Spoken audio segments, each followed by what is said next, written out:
Au Burundi, l'Église catholique se retire du processus électoral. L'annonce a été faite ce jeudi 28 mai par Monseigneur Gervais Bashimi Yubuza sur la radio catholique Radio Maria. Dans sa déclaration, le prêtre a dénoncé un processus non consensuel et une situation d'insécurité ne permettant pas le bon déroulement des élections.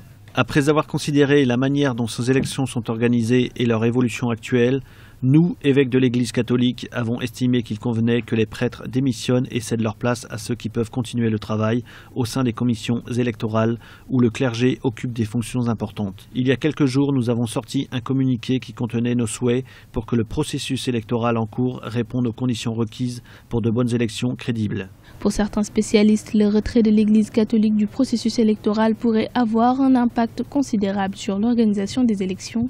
Le retrait de l'Église catholique des CEPI et CECI au niveau des commissions électorales au Burundi est un signe très sensible et qui pourra marquer, disons, les organisateurs de ces élections, notamment le gouvernement, parce que l'Église était la garantie morale de ces élections et en se retirant, elle vient de confirmer ce qu'elle avait déjà dit, notamment le troisième mandat du président Nkurunziza. Certains avaient parlé même d'esclavage si les Burundais acceptaient ça. La sortie de l'Église catholique pourrait aussi signifier la sortie de certains candidats, notamment de l'opposition de ces élections. On parle de gens comme Rwasa et d'autres.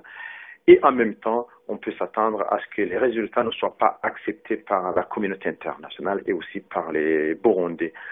Il y a lieu de se demander si vraiment le président Nkurunziza pourra continuer ou s'il pourra accepter une période de transition afin de négocier avec l'opposition et éventuellement de refaire la commission électorale indépendante au niveau de la nation.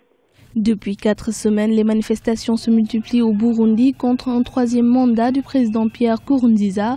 Malgré les protestations, les élections communales et législatives sont maintenues le 5 juin 2015, suivies par la présidentielle le 26 juin et les sénatoriales le 17 juillet.